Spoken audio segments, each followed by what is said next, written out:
তোমাদের উপর আল্লাহর শান্তি, রহমত এবং আশীর্বাদ বর্ষিত হোক। এই ভিডিওটি রাতে রেকর্ড করা হয়েছে। তোমাদের মধ্যে কেউ কেউ হয়তো ভাবছেন, কেন আমি এত দেরিতে কথা বলছি? অন্যান্য প্রশ্নও তোমাদের মনে আসতে পারে। আসলে এটা তেমন গুরুতর কিছু নয়। আমি কিছুক্ষণ জেগেছিলাম এবং কিছু দাতব্য কাজ করার কথা ভাবছিলাম, তাই আমি কথা বলতে এসেছি। আমাদের আজকের বিষয় হল, আমাদের সমাজে অনেক মানুষ অসুস্থ হয়ে পড়ে এবং অর্থের অভাব হলে কষ্ট পায়। অনেকেই প্রচুর অর্থ ব্যয় করার পরেও সুস্থ হন না।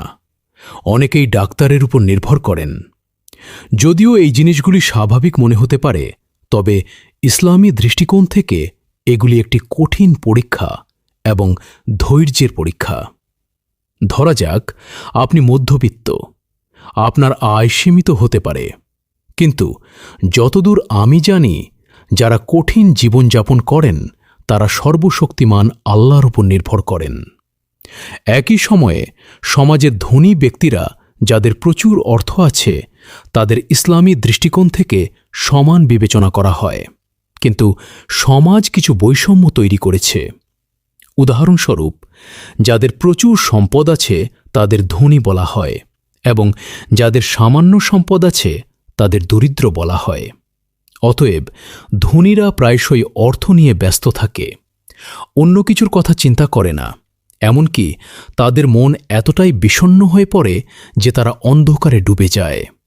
অন্যদিকে দরিদ্ররা ধনীদের তুলনায় আল্লাহকে বেশি স্মরণ করে।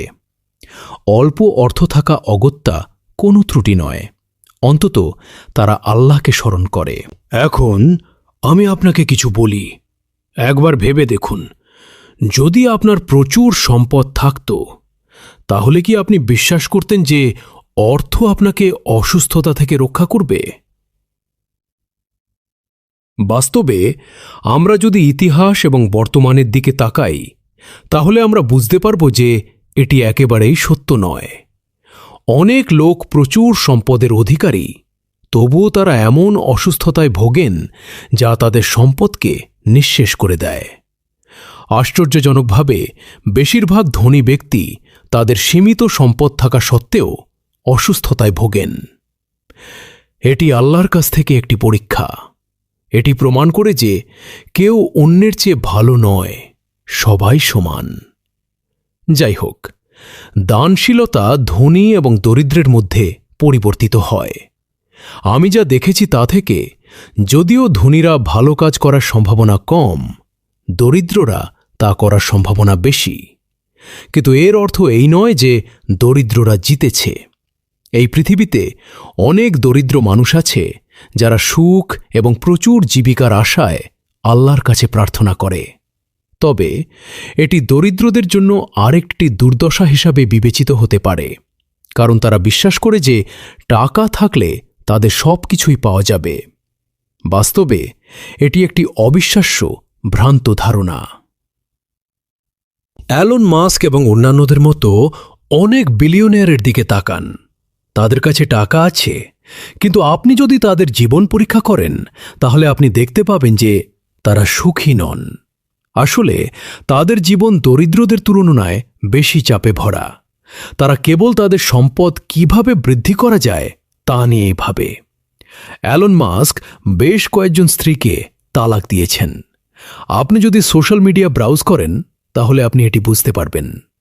সুতরাং এটা স্পষ্ট যে সম্পদ মানে আরও বেশি চাপ, এবং এর মধ্যে দুষ্ট মন মানুষকে ঘিরে থাকে, যার মধ্যে লোভও রয়েছে। আমি আপনাকে অন্য কিছু বলতে চাই। জীবনের সবচেয়ে বড় সম্পদ হল মনের শান্তি, এবং এটি অর্থ দিয়ে কেনা যায় না, তবে কেবল আল্লাহর সাথে সম্পর্কের মাধ্যমেই আসে। ফজরের নামাজের পর যখন তুমি সূর্যোদয় দেখো, কোরআন তেলাওয়াত করো, সিজদা করো এবং তোমার হৃদয় আল্লাহর কাছে উজাড় করো, তখন যে প্রশান্তি তোমাকে ঘিরে থাকে, তা লক্ষ লক্ষ টাকা দিয়ে কেনা যায় না। অতএব যদি তুমি মধ্যবিত্ত বা দরিদ্র হও, তাহলে আমার মতে তুমি পরম আনন্দের অবস্থায় আছো। আল্লাহর প্রশংসা করো, এমন এক আশীর্বাদ যা ধনীদের জন্য পাওয়া যায় না। প্রশান্তি এবং সুখ টাকা দিয়ে কেনা যায় না, বরং এগুলো আসে আল্লাহর ইবাদত থেকে। পবিত্র কোরআনে সর্বশক্তিমান আল্লাহ বলেন, জেনে রেখো যে আল্লাহর স্মরণে অন্তর প্রশান্তি পায়। এই আয়াতটি সূরা আর-রাদের 13 আয়াতের 28তম অংশ। প্রকৃত প্রশান্তি কিভাবে আসে তা বোঝার জন্য এই আয়াতটি যথেষ্ট। সুতরাং মধ্যবিত্ত এবং দরিদ্র মানুষ, শোক করো না এবং তোমাদের উপর তাঁর আশীর্বাদের জন্য সর্বশক্তিমান আল্লাহর কৃতজ্ঞতা প্রকাশ করো। যদি আল্লাহ তোমাদেরকে সামান্যই দান করেন, তার অর্থ এই নয় যে তিনি তোমাদের ভালোবাসেন না, বরং তিনি তোমাদেরকে সম্পদের প্রলোভন থেকে রক্ষা করেছেন, যা মানুষকে আল্লাহকে ভুলে যায়। সকল কর্মের লক্ষ্য পার্থিব লাভ নয়, বরং পরকাল হওয়া উচিত। আপনি নবী মুহাম্মদ সাল্লাল্লাহু আলাইহি ওয়াসাল্লামের শিক্ষা এবং সর্বশক্তিমান আল্লাহর বাণী পবিত্র কুরআন অনুসরণ করতে পারেন।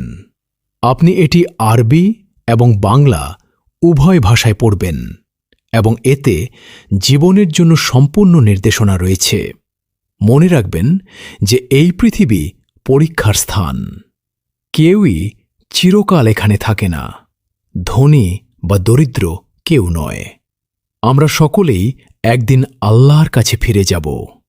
সেই দিন সম্পদের কোনো লাভ হবে না, কেবল সৎকর্ম এবং আল্লাহর প্রতি বিশ্বাসই গুরুত্বপূর্ণ হবে। তাই হতাশ হবেন না এবং আল্লাহর উপর আস্থা রাখুন, কারণ তিনি সেরা পরিকল্পনাকারী। আরও কিছু বলার ছিল, কিন্তু আমরা কিছু প্রযুক্তিগত সমস্যার সম্মুখীন হয়েছি, যেমন বিদ্যুৎ বিভ্রাট। তাই আমরা আজ যেমন করেছিলাম ঠিক তেমনি আপনাকে এখানে বিদায় জানাচ্ছি।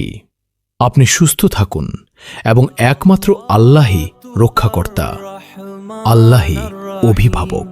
तेरी रहमत का है कोई ना हद ना सरहद, दुनिया में भी रहमत आखिरत में भी रहमत, तूने लिखा अपने ऊपर रहमत या रब।